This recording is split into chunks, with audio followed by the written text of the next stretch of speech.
Welcome to the Midlife Midsters Podcast, your podcast for inspiration on being bold and saying yes to making the most of midlife. So we're here to talk about spirituality today, which is a uniquely human construct, I believe, among the animal kingdom. And a complicated topic for us to tackle. And I think one of the first things we'll do is make the distinction between spirituality and religion. Although I do think religious backgrounds are probably important to talk about in terms of how it forms or does not form the basis for one's spirituality, because I think that's pretty critical for a lot of folks. So this will be an interesting topic, how you grew up, how you think about this, and then what it looks like in midlife.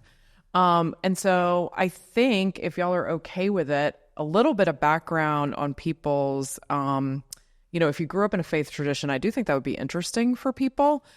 If you grew up in a faith tradition and how you feel about it, whether you're still in that faith tradition and how you feel about it today. So is there anybody who wants to start this conversation? I'm willing to start. Yay. Leslie Ann, go for it. Start somewhere. Yep. At the very beginning. And by the way, I will just say that I do believe my dog has a spiritual side, but we can leave that for another discussion. Right. But we can't prove it easily, so we'll just stick with humans for the moment. Mm-hmm. I grew up, I actually had an interesting upbringing from a religion point of view because I was raised Catholic. And my mother insisted that my brother and sister and I go to church every Sunday, but my parents did not go to church. My father claimed to be an atheist. I think there were interesting reasons why that was so. I won't get into it, but it has a lot to do with his background because his parents were Catholic also. My mom, though, did not go to church.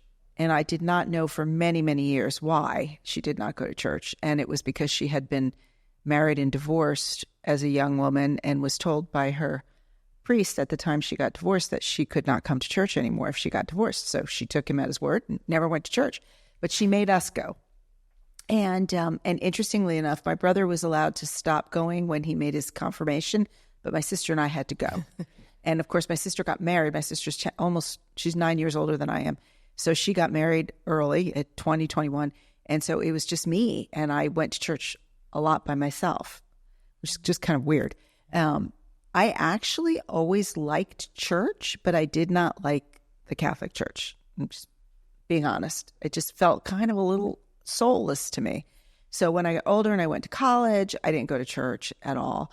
And then after college, I'm not going to get into the particulars of it, but I had a deeply spiritual experience when I was about 30 years old, and it deeply moved me. And I decided at that point that I needed to go back to church, but I was not going to go back to the Catholic Church. So I went to the Episcopal Church, and that over various years. And, I met my husband, who was a cradle Episcopalian. So he wanted to go to the Episcopal Church, and we got married, and we moved to Arlington, and we found St. Mary's Church, which is how I met you, and how I met you. That's right. And so St. Mary's Episcopal Church is where we go. And I find that I like the Episcopal Church as a tool to enhancing my spirituality. But it ain't the beginning and end. I will say that. Well said, Leslie Ann. Who's next? Yeah, right. I was like, we should have gone before she did. So I'll go next. So I was raised Jewish. My dad was an atheist. His parents were Orthodox Jews, and so I think he kind of rebelled. But my mom was always very interested in religion, and we were also very socially and culturally Jewish. And I felt that was how I grew up, that there were social tenets, that there were things about being Jewish, how we lived our life, that were really important to me. And so the religion piece of it was really not a factor until I got married and moved here and was married to somebody for whom religion and going to religious school was really important, and important that we raised our children that way. And not quite in midlife, because I was in, let's say, active life, active parenting life. I got very involved with our temple, both going and serving on the board, serving on a number of committees. And through that process, and I'm not going to talk about it right now, but I will, I really wrestled with my view of God. and what God meant to me, what God meant as a word, as a feeling, as a power. And that journey was a spiritual journey for me. And like you said, you had a moment. I had a moment in temple one Yom Kippur when our rabbi was giving a sermon about God, and I felt like she was just speaking to me, that she was capturing everything that I have like goosebumps now, everything that I was feeling and needed to hear about God and spirituality and connection with the universe. So we can talk about it a little bit more, but that was my upbringing. So Jewish faith, but not religious, not really participating in organized religion, but having a very strong sense of my background. I don't even know where to start because I think about my religious upbringing. And as you know, my life, I feel looking back, it was a little bit complicated. I lived in several countries, as you know. So I had a lot of different aspects that moved a lot and that changed. Even like my language, I was raised in Australia for those formative years of language, but I had an American accent father, a Scottish mother with a brogue, and then I'm listening to the Australian accent, and then I moved to Arkansas. Well, my religious life is kind of like that as well, the way I was brought up. My mother was Catholic. My father was Baptist. In Australia, we went to Catholic schools. We went to the Catholic Church. My father did not attend. When we moved to the United States, we happened to move in this country town outside Hot Springs, Arkansas. I'm sorry, I laugh. I still look back on those years. It's like, it was a very green acres. I told y'all, my mother, from Scotland and London and Sydney, and then she ends up in this small cow town pretty much. But we lived in a community that was Seventh-day Adventist. So there was a youth group there that my parents got us very involved with, and then it kind of evolved into going to some of the Seventh-day Adventist church activities and getting to know the Adventist life. So I was probably 10 through like 14 or so during those years. And then we moved to Houston, Texas, and I went to the Catholic Church again. Then I met my husband. I ended up in the Episcopal Church. So there was that theme that there is a God. Everybody believed in the virgin birth, at those different, in those different religions. But it's interesting because I don't really hold on to religion as a big part of my life now. Sometimes I'm sad about that in some ways. I believe in the Episcopal Church. I believe in God. I believe in all of that for sure, that it has its place. But I've definitely moved away. I got disappointed in religion when my son got sick in some ways, and really moved and pivoted towards a more spiritual life.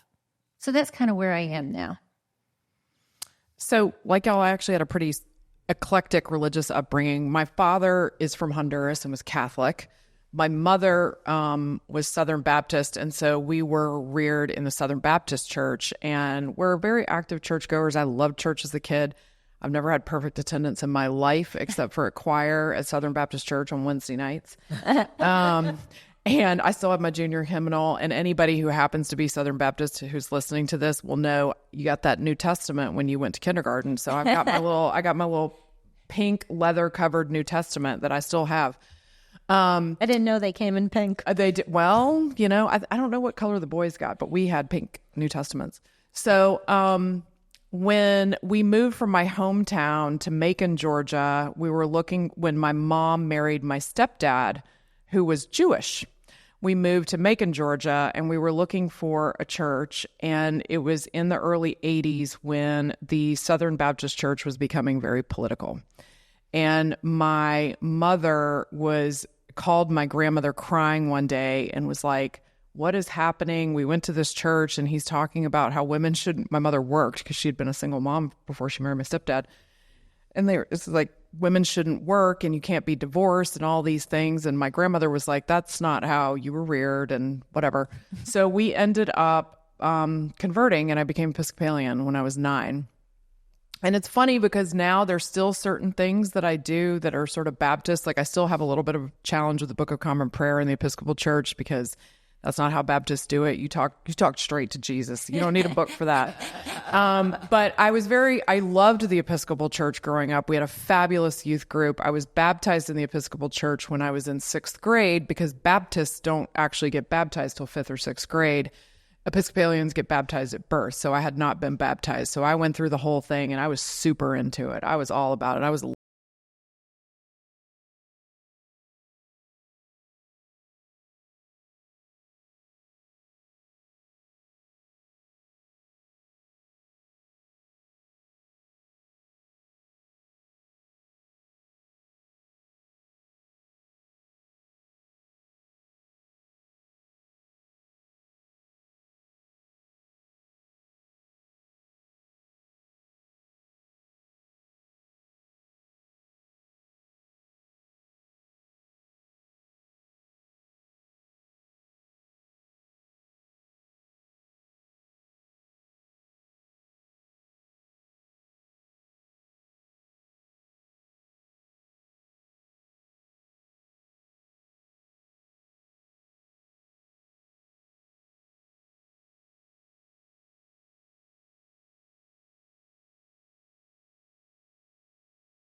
really easily get off track when you start setting out rules.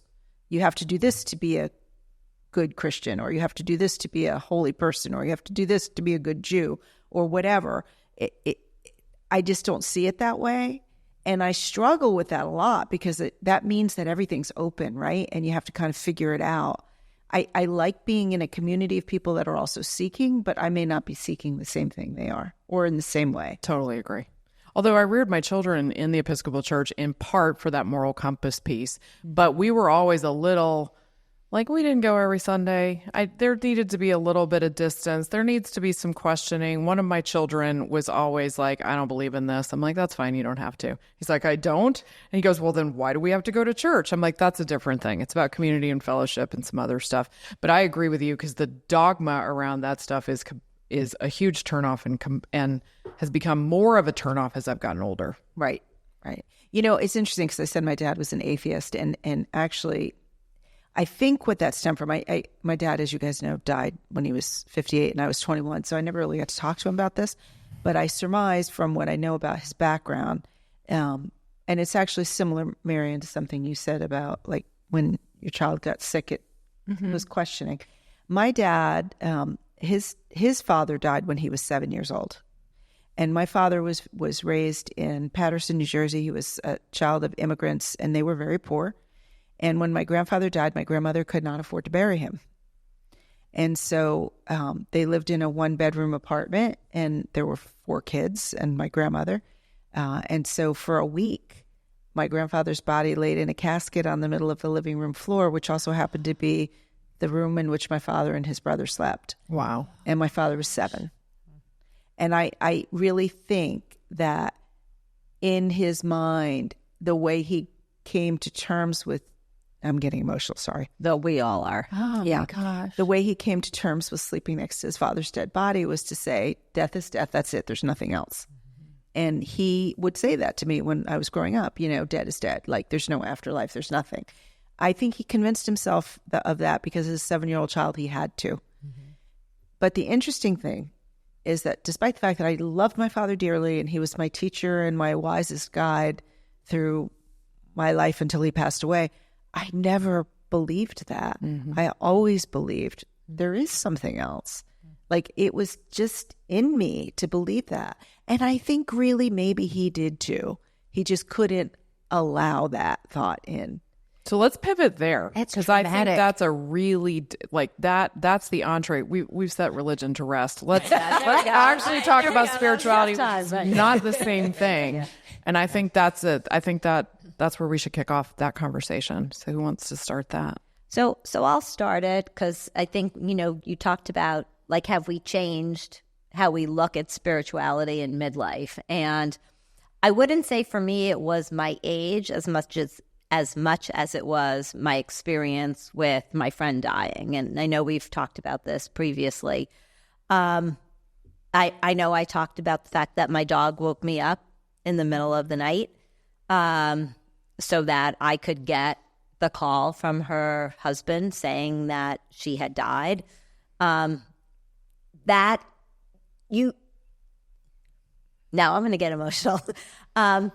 You can't, there is absolutely nothing, and I have goosebumps, right? There is no explanation for why my dog woke me up, insisted multiple times that I get up in the middle of a major lightning storm at 2:00 in the morning because Bob was calling me and I needed to answer my phone. I never would have answered that call if my dog hadn't woken me up. And I believe that Virginia, through my dog, was waking me up.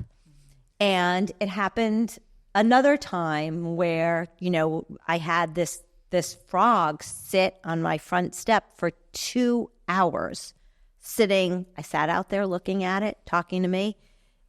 And it was her making sure that I was going to take care of her family who was coming to my house the next day. For me, that experience was so profound, and there was nothing that could explain it other than something that was beyond me. And whatever you want to call it. And I think that's where I go back to that whole notion of what God is. And my process was starting with what God wasn't.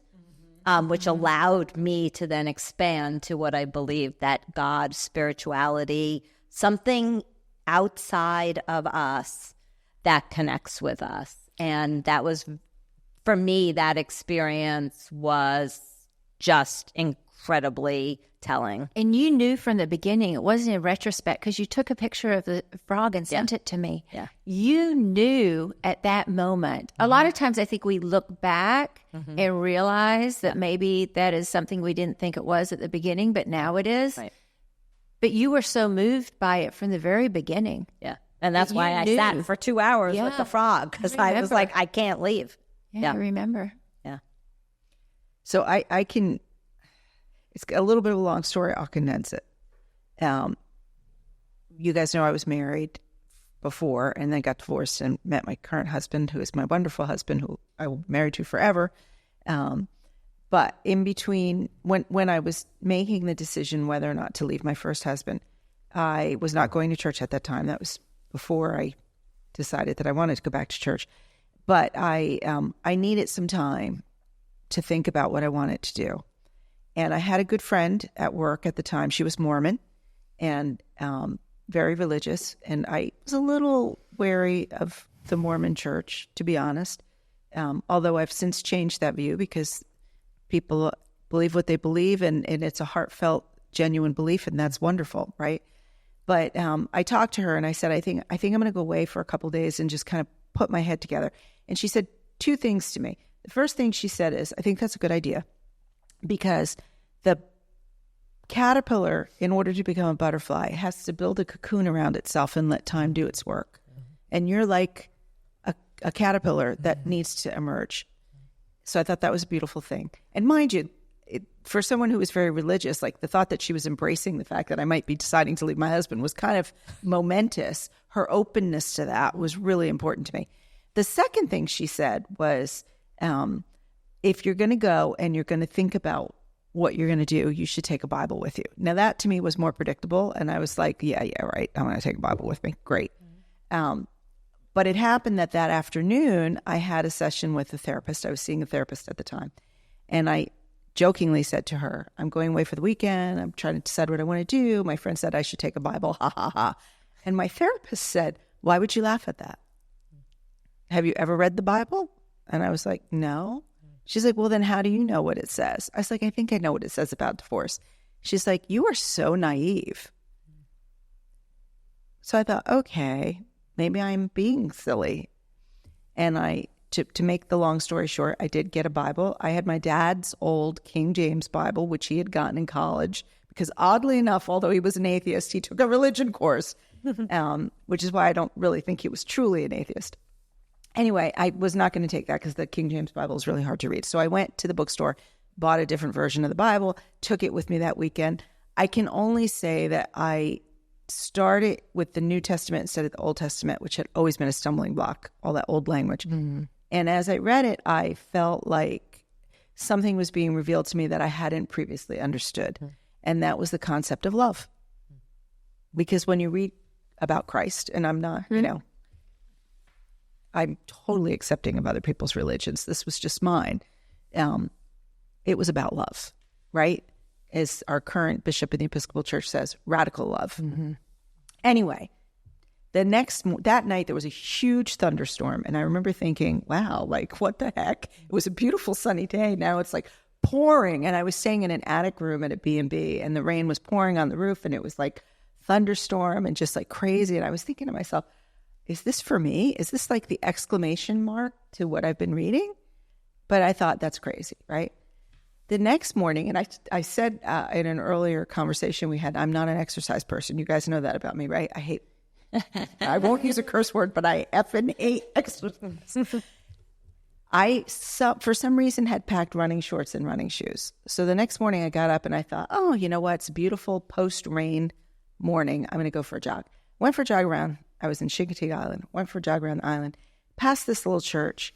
And I thought, maybe I should go to church today. Right? So I go jogging up to the door. I'm all sweaty and disgusting. And this guy comes up to me and he takes me by the arm and he goes, oh, I'm so glad you're here. We've been waiting for you. Mm. And I said, oh my God, I'm not here to go to church. I just want to see if there's a later service so that I could go home and get showered. And he said, God doesn't care what's on the outside. He cares what's on the inside. Oh, wow. You need to come in and hear what our speaker has to say. We have a guest speaker at this service. You need to hear him. And I was like, oh. So I let this man take me by the arm and lead me into church. And I kid you not, I am not kidding. The opening hymn had a verse in it about how the caterpillar becomes a butterfly. Oh my gosh. Wow. And I was like, I am.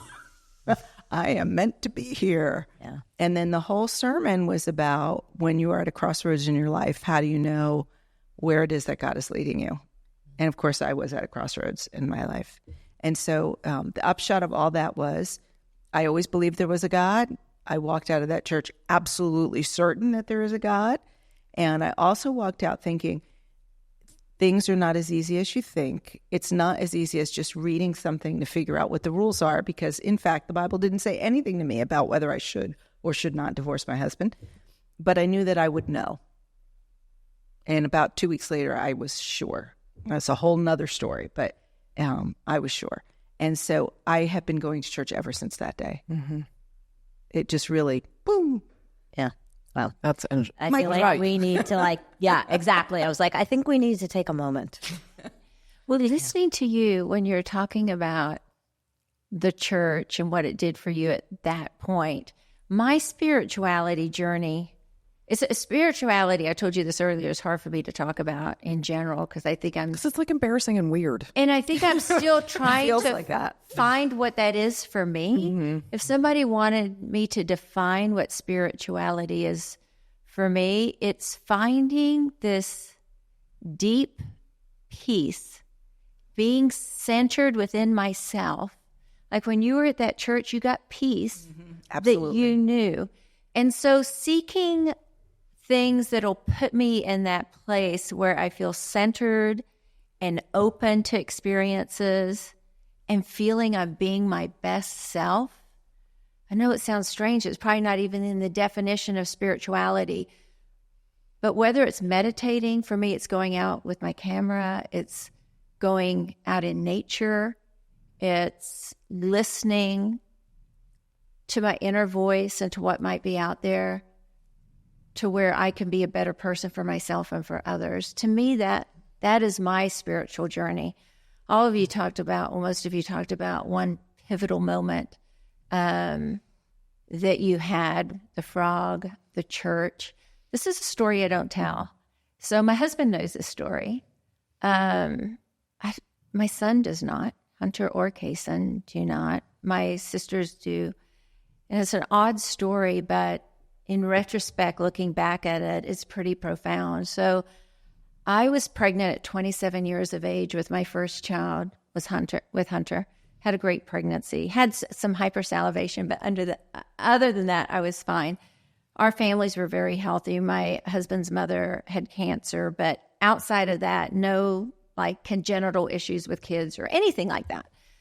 One night, and I was in the last trimester of my pregnancy, I had about a month to go. All of a sudden, I sit up in my bed and tears are running down my face. And Robert is like, what's happening? And he said, let me turn on the light. I said, don't turn on the light. It's so bright. And he said, what's bright? I said, Robert, an angel just spoke to me. Something spoke to me and told me that something was wrong, but he's going to be okay. And I couldn't shake it the rest of the night. Either could my husband. And I kept thinking, so I went in for an ultrasound, something wrong with my baby. Everything's fine, everything's fine. And I kind of let it go. And then I have this beautiful child that has the normal kind of health issues, as other kids, earaches and things like that, and had a couple stumbling blocks later with a couple unusual things, but seemed fine. But there was always this this voice in my head that something was telling me to be like on guard or be acutely interested if something happened. And lo and behold, as you know, my son got something extremely rare. And physicians were like, well, maybe it's this, maybe it's that, maybe he's depressed. And it was physiological, as you all know. But they were just like, and I was like, no, something is wrong. And we're going to figure this out. And I had a lot of little angels and people helping me, including you, all of you. But one of the reasons I didn't give up, because I really felt like whatever that was that night told me that something was very wrong.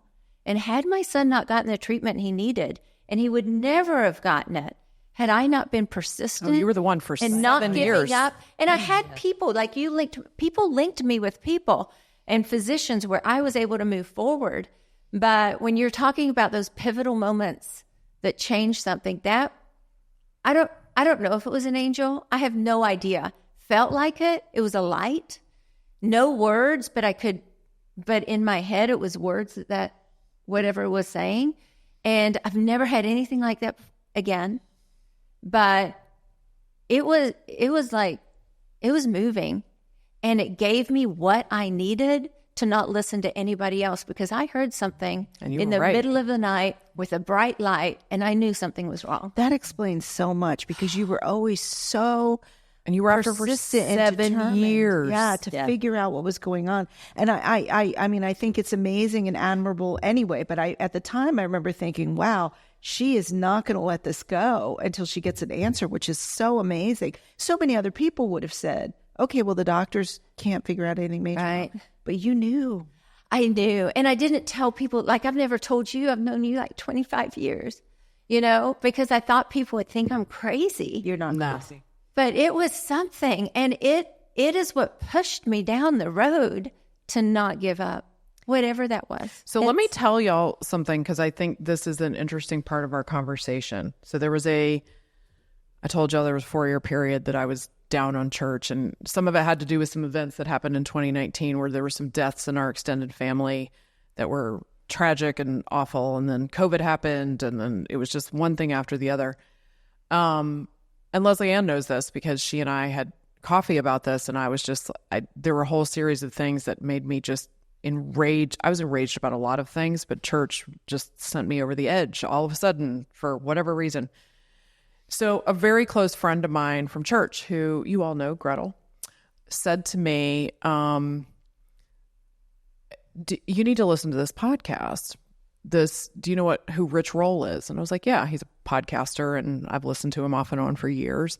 And he interviewed this woman who's a psychologist, Yale educated, did her PhD at Penn. I think she's still at Penn. She's a psychologist, and she studies the scientific basis of spirituality. And so I listened to it because she had good bona fides, and Gretel said it was a fascinating listen. She and I were going on a walk, so I listened to it, and I went and got her book out of the library, and I was like, oh my goodness. She actually outlines all of the detail around the scientific basis for spirituality, and that there's a reality there, and actually uses quantum physics to prove it. It's amazing. And she has anecdote after anecdote about things like the things that you two just talked about. And it was somewhat not that I care that much about the science, because you can't prove love and we know it exists, right? So I'm not going to spend a lot of time really worried about it. But it was fascinating. It talked about the neuroprotective benefits against addiction and depression of having a spiritual practice. And that, especially with depression, it's something like, for a second incidence of depression, it reduces the negative effects of it by like 70%, which no medication does. So it was a fascinating read, and it talked about cultivating a spiritual practice in your children. I too have had, there's one spiritual event that unfortunately I can't talk about because it's not for public consumption, but there was one that I found fascinating. In 2019, my brother-in-law died unexpectedly at the age of 47, and his children were 18 and 22 at the time. And my husband and I were charged with being their people. And he died in May, and Matt and I, my husband, were at an event out in Middleburg, Virginia, and we were walking from the hotel into Middleburg. It was a beautiful September day, and we're just walking, and my brother-in-law, Ken, was a super sweet guy. And for many years, I'm very analytical. I'm all brain, no feelings. Like, that's always kind of been my MO, at least until like the last 10 years. And I was walking to Middleburg, and we're just strolling, and we're not really talking. We're like looking at this beautiful day. And all of a sudden, this presence like shows up on my right shoulder, and it's Ken. And he's like, and I can feel him. It was so extreme that I was like, I said out loud, what? Because it was like, he was like pestering me. And he said, I need you to take care of my niece and nephew, his children. And I was like, okay. And he went away. And I turned to Matt and I said, Kim just came to me. And Matt said, what did he say? And I said that we've got to take care of our niece and nephew. And he was like, well, we will. End of the conversation. And it was like, he's never come back. He just needed to make sure, he just wasn't gone. He needed to make sure that somebody was going to take care of them. And, me of 20 years ago would have been like, yeah, that's bull. And me of now was like, no, he was there, and he was like, you got to do right by these kids. They need you. And I don't know. I believe it. I do too. These things are hard to explain. Yeah. I was saying earlier that one of my big changes was the sermon that my rabbi gave. And I printed out a couple of things that I thought was going to be really relevant. And one of the pieces that I want to share, because it connects to all of these experiences, is she says one of her strongest connections to God comes from a story in the book of Exodus. And Moses is struggling with this eternal problem of not being able to see God. And he asks, how can you expect me to believe in something I cannot see? And the response back is, God says to Moses, you cannot see my face, but you can see my back. And what does that mean? And so another rabbi helped her to explain that, which is, we can't see God, but we can see God's after effects. And God's back is a way of saying that which comes after an encounter. So just like the wind, you don't see the wind, but you see what is blown by the wind. And so you saw a light. Mm-hmm. You felt a presence. You had this person come to you and say, no, you need to be here. That is those effects, right? And that is, again, call it whatever you want. God is kindness. God is love. God is the tears that I would feel when I was in temple at religious school and all these young children are singing the prayers. And I would be moved to tears. And what is that feeling? That feeling is what somebody would call God. Mm-hmm. I think the takeaway is really that cultivating a spiritual practice, whether it's nature or religion or meditation or whatever, is really the thing that sort of takes your life to a different level. And by the way, to our prior conversation, has become again part of my midlife toolkit. Mine too. Perfect. Yeah. Thank you. Thank you.